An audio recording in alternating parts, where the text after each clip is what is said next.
Hello, dear students.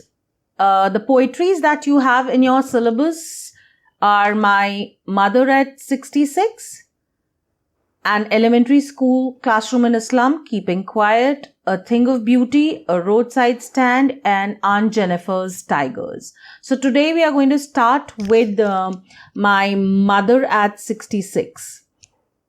This poetry is written by Kamala Das. So today when we start the poetry, the first thing that we are going to do is I'm just going to tell you about the author, the poet, gist of the poetry, thereafter the poem, the explanation of the poem stanza-wise, the poetic devices, we'll have a recap session and we'll be discussing the question and answers. So starting with the poetry, this poetry, My Mother at 66, written by Kamala Das, a bit about the poet. Kamala Das was one of the greatest literary figures in Malayalam literature. She was born in Malabar, Kerala in 1934, and she is recognized as one of India's foremost poets, and her works are known for their originality, versatility, and indigenous flavor of the soil.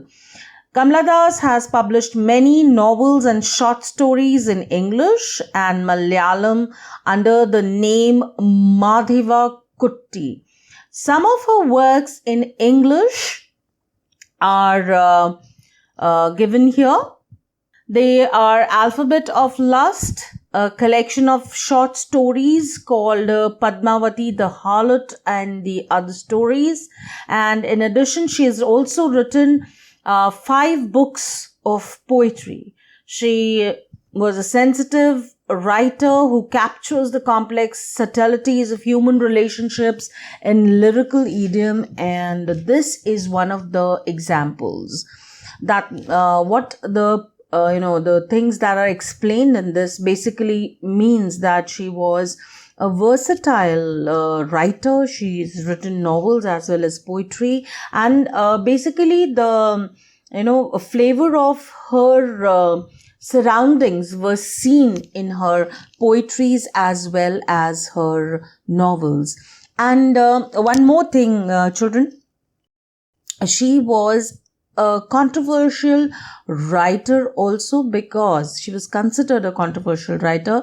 That the reason being that few of her novels and poetries that she wrote had subjects about lust and about her relationships with her husband and those kind of things which were a taboo during those times. So she was like really, really bold when she wrote about these kind of subjects. Then she was awarded by the Asian Poetry Prize, by the Kent Award, by the Asan World Prize, and many more. So this is about the author, though actually it never comes in the exams. This is just for your knowledge. Now starting with the poetry, I just want to tell you, I'll just be reading the poetry first. Driving from my parents' home to Cochin last Friday morning, I saw my mother beside me, doors open mouth, her face ashen like that of a corpse, and realized with pain that she was as old as she looked, but soon put that thought away and looked out at young trees sprinting, the merry children spilling out of their homes. But after the airport's security check, standing a few yards away, I looked again at her wan pale as a late winter's moon, and felt that old familiar ache, my childhood's fear. But all I said was, See you soon, Amma. And all I did was smile and smile and smile. Children, this poetry, when I talk about the gist of the poetry, it's basically about the aging parents. When we are all grown up, we have our own jobs, and we are not staying with our parents. And even when we are staying, a kind of, a familiar ache that we have in our childhood when we think about separation from our parents. As a child, when we are not able to see our parents, we feel scared that, sense of security is not there.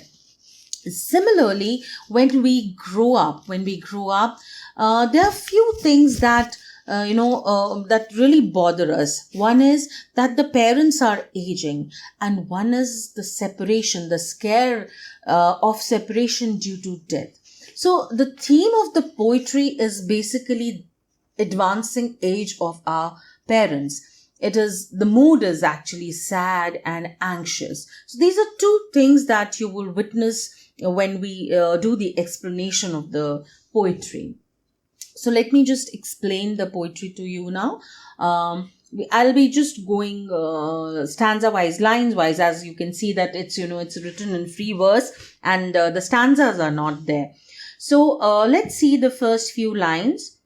Driving from my parents' home to Cochin last Friday morning, I saw my mother beside me. So these are the lines that the poet is saying about her mother. She says that she had gone to visit her parents, and now she's driving from her parents' home, which is in Cochin, and it was a Friday morning. And when she was driving, her mother was beside her in the vehicle, in the car. And when she saw her mother, she saw that her mother was dozing, and she was open mouthed. That means she was dozing.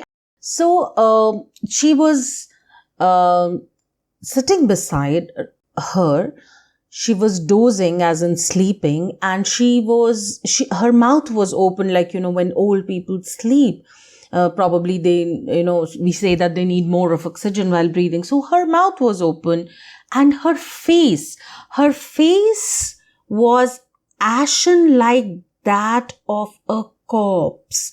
Corpse is a dead body. So there is a comparison. The comparison is between the face of the grandmother and the corpse face, and the comparison is between the colors. The color was pale. So ashen like that of a corpse means the color of the face of the mother was as pale as that of a dead body's face. And that is the time that the poet realized with pain that she, as in her mother, was as old as she looked. That means she was really old. Sometimes, you don't really look your age, but the mother was as old as she looked. So that is what the poet is trying to say, that the mother looked really old. But soon, the poet says, but soon put that thought away and looked out at the young trees sprinting, the merry children spilling out of their homes. That means when she looked at her mother, she felt that pain, that her mother was really old, and she was scared. The poet was scared that she might just lose her. So that is the time she immediately looked out of the car just to put that thought away. The thought that was bringing that pain, the thought that she was, going to lose her mother. because the mother was really old.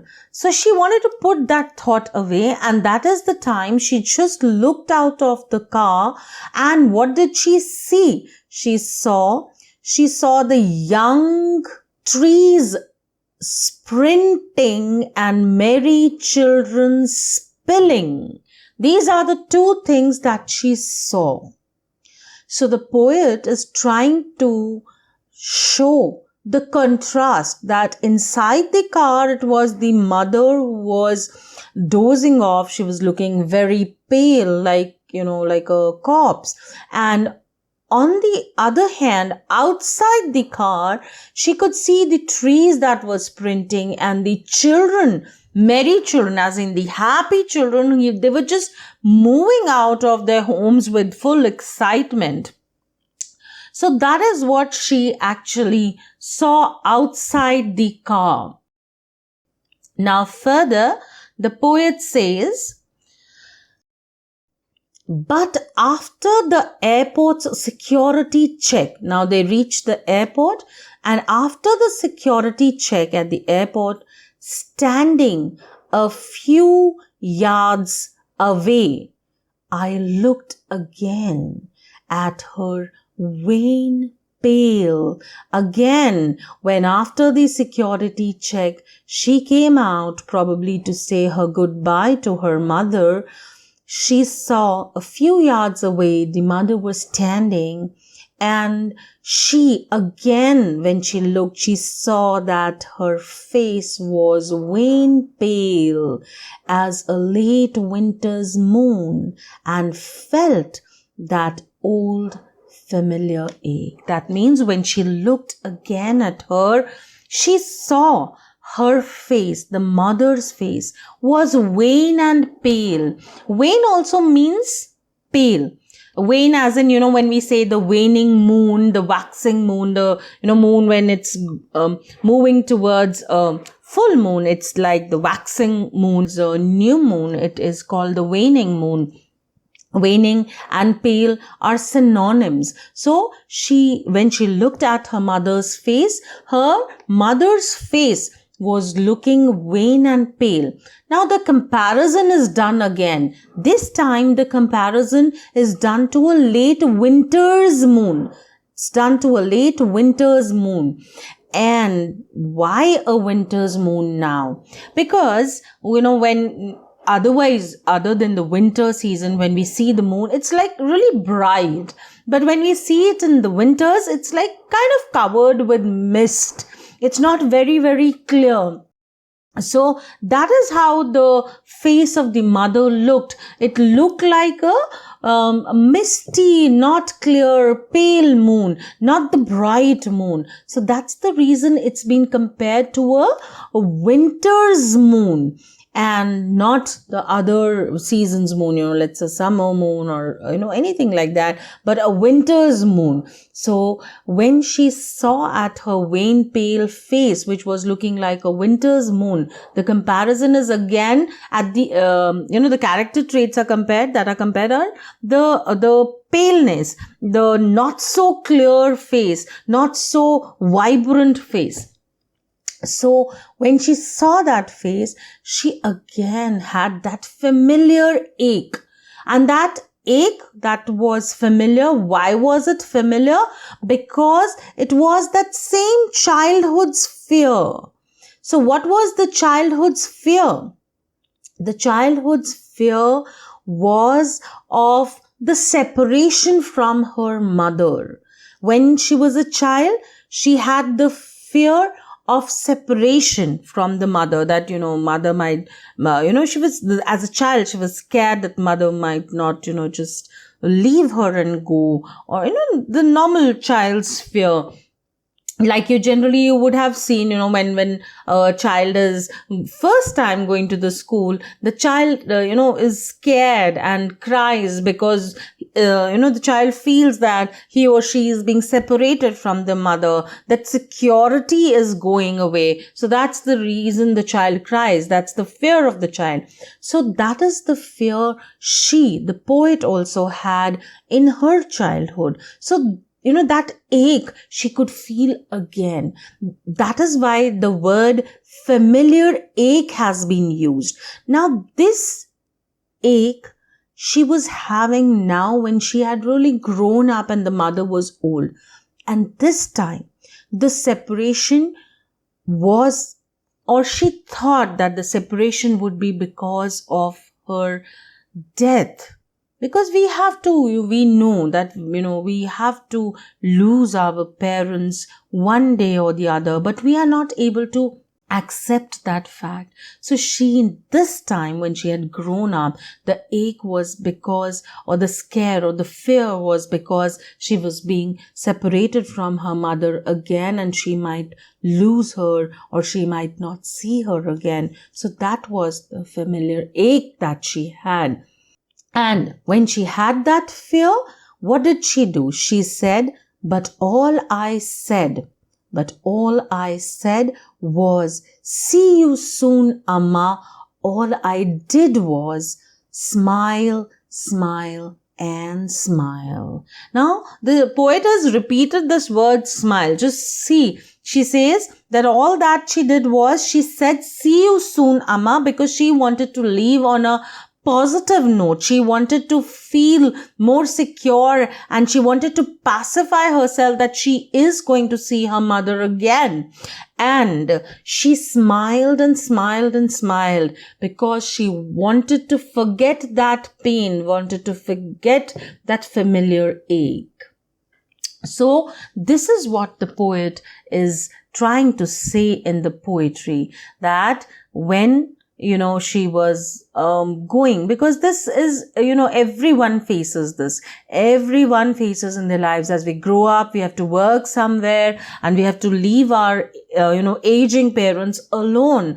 That's, part of life. And we feel bad about it. We don't feel nice about it. But nothing can be done. We feel that, we feel guilty that we have to leave our parents alone, or we are not able to take good care of our aging parents, though we try hard, really hard to do that, but we are not able to do it. So this is what actually the poet is trying to say. And the theme, as I said, is advancing age, and the mood is sad and anxious. So I hope you have understood the poetry. And now let's discuss the Poetic Devices. The first line, driving from my parents' home to Cochin last Friday morning, I saw my mother beside me, doors open mouth, her face ashen like that of a corpse. Now this line,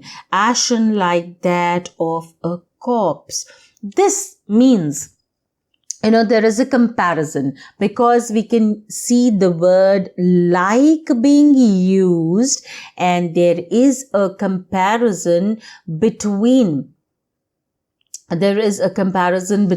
the face of a corpse and that of the mother. And the comparison is between the character traits, and the character trait is the paleness, the ash-like color. Okay, so there is a comparison between two dissimilar things. One is the mother and one is the corpse, and they are dissimilar, and the character traits are being compared, and the word like is used. So here this means it is simile. Okay, so this is simile. Fine. I hope it's visible here. Let's see. Now it's visible. Yeah. Okay. So it is simile here. Then let's move on. Now next, that she was as old as she looked, but soon. See here, there's no comparison, so it's not a simile. Now put that thought away and look at the young trees sprinting. Okay, here, young trees sprinting and merry children spilling. Now this whole thing is a metaphor. Okay, so this is a metaphor. Okay, it's here.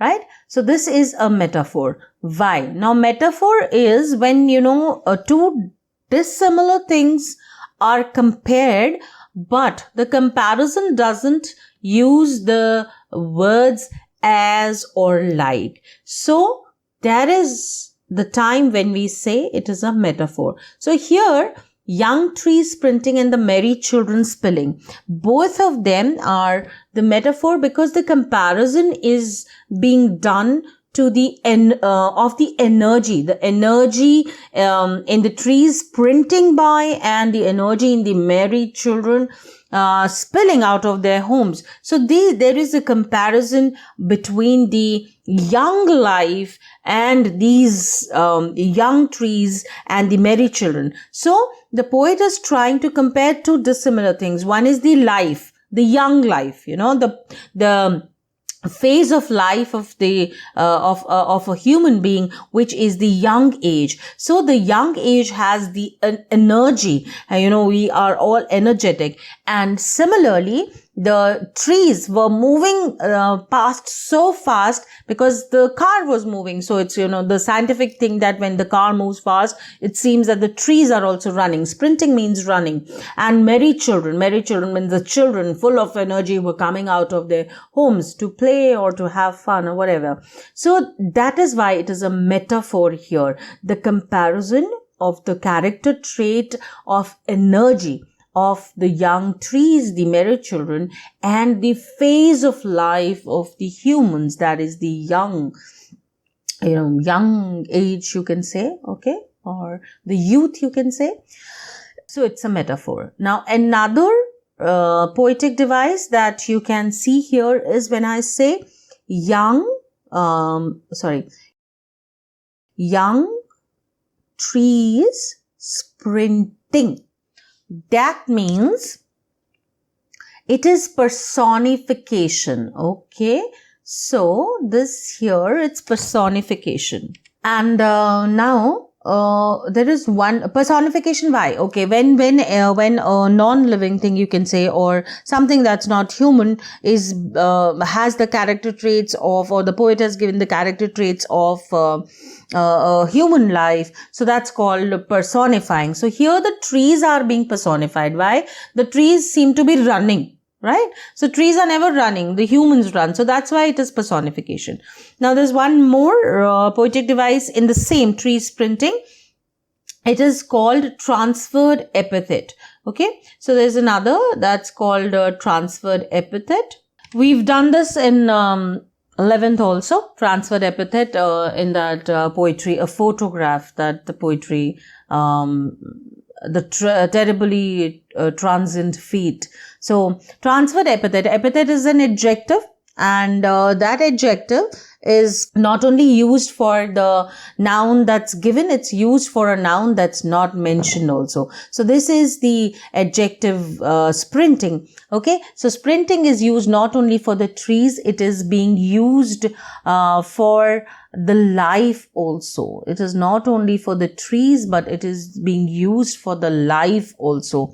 So it's transferring its meaning from one noun, that's the trees, to another noun that's not mentioned, and that is the life. So it is not only for the trees, it is also for the life. So trees sprinting. So that is another poetic device that's being used. That's the transferred epithet. Okay. Now moving on.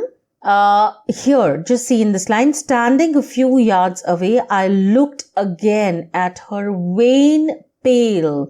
Okay. So here again, there is one wan pale. So wan pale. Here wan pale are being used as synonyms and are being used together to emphasize on the fact that the mother's face was really, really pale. So when synonyms are used together to emphasize on a fact, then the poetic device that is there is called tautology. This is tautology. Okay, so this is tautology. So this is another poetic device, Again, when we say as a late winter's moon, there is a comparison. So it is as a late winter's moon. So it's a comparison here, and the word as is used. So it is metaphor here. Okay. So it is metaphor. So these are the poetic devices. Now moving on. Last one. The last is all I did was smile and smile and smile. So here, as you know, the word is being repeated, right? It is repetition, right? Okay.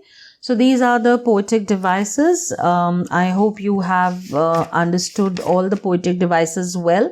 I'll just do it one more time. Okay.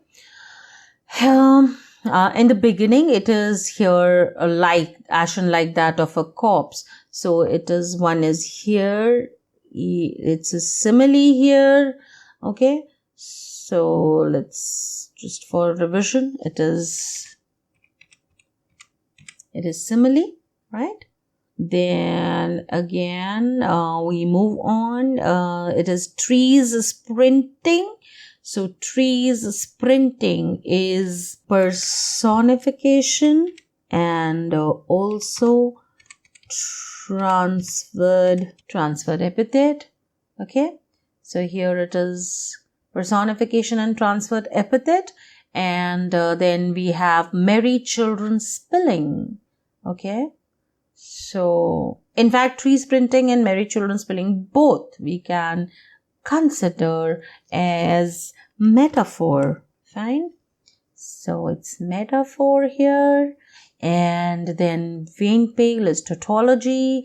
Smile, smile, smile is repetition. And here, okay, as a late winter's moon, here it is simile again. Simile.